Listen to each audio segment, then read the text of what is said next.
Familia, a veces las situaciones más complicadas resultan ser las fiscales. Nuestra relación con la Secretaría de Hacienda normalmente requiere de asesoría especializada y nunca sabemos cuándo necesitar un abogado fiscal ante ciertas situaciones. Y bueno, por supuesto, cuando se requiere, hay que saber que así es. Y hoy nos acompañan el contador Omar Hernández y el abogado fiscal Manuel González para platicarnos del tema que de verdad es muy delicado. A mí cómo me preocupan esas cosas. Sí, bienvenidos, buenos días. ¿Qué tal? Buenos días.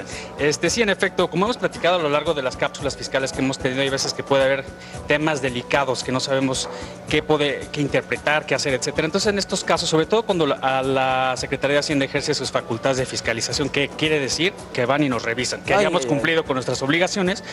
Hay veces que de verdad sí nos conviene mucho ser coachados por un abogado. Dicen auditoría y uno tiembla, Figueroa. Sí. Y aunque no te digan, ¿no? Sí, exacto. Siempre es como una... La el palabra fetiche está ahí siempre es una cosa exactamente, aquí, ¿verdad? de miedo. Oye, mucha gente ayer, por favor, lo que yo quisiera pedir es que pongan mucha atención y anoten los teléfonos que aparecen en pantalla de estos señores, porque luego nos escriben todo el santo día pidiéndonos que dónde están. Anoten, por favor, los números para que puedan consultarles. Y, ¿qué es lo primero que tenemos que tener en orden para nosotros presentar una demanda o una querella? Mira, primero me miré un paso atrás, ¿no? O sea, primero hay que ver de inicio, antes de una auditoría, cómo me siento ante algún criterio que estoy tomando, ¿no? Si hay algún criterio controversial o no, voy con mi abogado, ¿no? Pregunta número 1, ¿cuándo voy? Pues antes incluso de una auditoría. ¿Por qué? Porque puedo tomar algún criterio que puede generar controversia, ¿no? 2, ya en una auditoría me pueden suceder muchas situaciones, ¿no? Si ofrezco diversas pruebas o no, si me sirven este tipo de pruebas o no en una auditoría.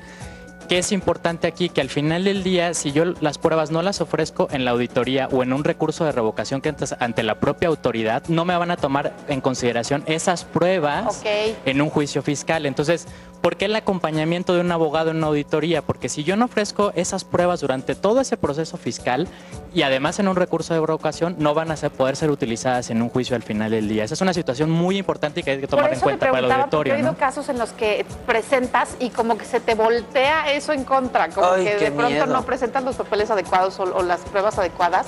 Y eso lo usan contra ti, terminas peor que como entraste. Exactamente, ¿no? Y por eso la importancia del acompañamiento del abogado. Tradicionalmente, yo te diría hace 10, 15, 20 años, pues ya ibas con el abogado cuando tenías el crédito fiscal, ¿no? O sea, cuando tenías el problema. Ahora tienes que acudir al abogado, incluso antes de que inicie la auditoría, durante la auditoría y ya evidentemente durante el juicio, ¿no? Lo que pasa es que además yo alguna vez escuchaba a un contador especializado, porque uno no sabe mucho de estas cosas, que la mejor manera de no caer en la necesidad de un abogado fiscal es siguiendo las instrucciones de Hacienda como si fueran las de tu seguro de vida. Te van llegando aparentemente avisos así de no has actualizado tu firma fiscal, nos hacen falta 2 recibos de no sé qué. Y si tú vas atendiendo a eso puntualmente, es muy difícil que caigas en un problema para requerir un abogado. Pero a mí me da tanto miedo que la verdad no sé cuál sea el límite, ¿no? La verdad, ahí se ha complicado mucho el tema fiscal. Es algo que comentábamos antes de entrar al programa. Ya cada vez más requisitos, más requerimientos, más cosas y no hay como un listado, un checklist para ver ya cumplir con esto y esto. Y ahí es cuando vale mucho la pena. Lo cierto es que tenemos una autoridad fiscal mucho más preparada, mucho más sofisticada. O sea, yo te diría que hace otra vez 15, 20 años los juicios los ganábamos por temas meramente formales, ¿no? Ahora, sin duda hay que entrar al fondo por ese tema de la autoridad mucho más preparada, ¿no? Entonces, sin duda el acompañamiento de un abogado en todo el proceso de auditoría pues resulta muy relevante, ¿no? Omar, ¿por qué decías que se ha vuelto más complicado? ¿Por qué crees que sea? ¿Por qué se están complicando los...?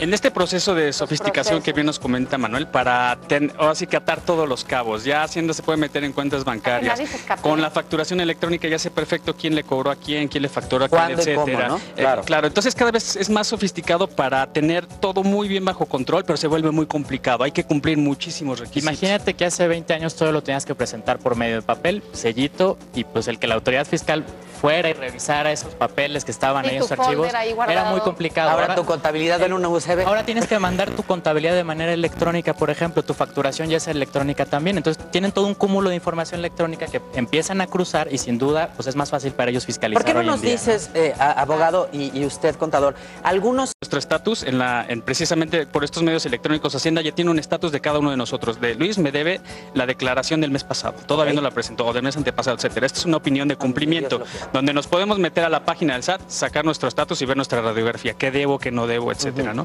Y además de eso... ¿Pero eso cómo lo puedes hacer? ¿De una manera simple? Sí, con nuestro RFC, la famosa clave CIEC, que es la clave de identificación electrónica confidencial, me meto a la página del SAT y solicito la opinión de cumplimiento de mis obligaciones fiscales. Entonces ahí puedo darme cuenta de lo que decíamos. Hay veces que todo el mundo se confía con, mi contador lo hace todo.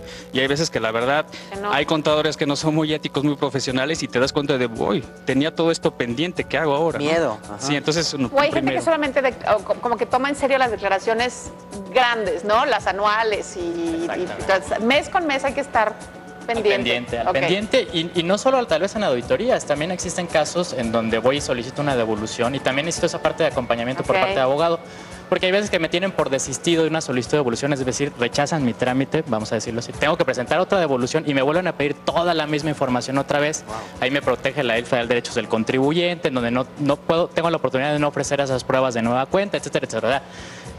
El acompañamiento del abogado sí es muy importante, no solo en auditoría, sino también incluso en otro tipo de trámites, sin duda. Inclusive hay otros temas por ahí que platicábamos Omar y yo, antes de entrar al foro, como el tema ya amparos contra leyes, etcétera, etcétera, que también hay que tomarlo en consideración. Esperemos no caer ahí. Qué miedo. Exacto. No, como el que comentábamos. Cuando escuché lo que estaban platicando ahorita de que se complique el asunto, que cada vez son más trámites y eso, ¿no hay un listado, por ejemplo, que haya publicado la Secretaría de Hacienda para decir, esto es lo que tienes que cumplir durante el año? Digo, sí existen algunas herramientas de ayuda del SAT y sí, por trámite, qué cosas debo cumplir, qué debo presentar, qué tipo de declaraciones, eso viene en nuestro estatus del RFC, a qué estoy obligado, cada cuándo estoy obligado a presentar. Pero hay ocasiones que es difícil, ¿no? O sea, tú estás en tu trabajo, tu chamba es estar aquí en el foro pensando de qué vas a hablar el siguiente día, etcétera, y vigilar todas estas cosas a veces se vuelve un poco complicado, ¿no? Que no debería ser tan difícil, más que para las grandes empresas que manejan unos niveles de capitales. Correcto, también. Nosotros yo creo que si nos ponemos... Tener cuidado en algún criterio que exactamente, ¿no? Disciplinados con nuestros trámites y papeles y obligaciones, no tendría por qué haber problema, ¿no? Correcto. Con la ayuda de un abogado. Hola, soy Marta Figueroa. Los invito a que vean nuestro día y a que se suscriban a nuestro canal de YouTube.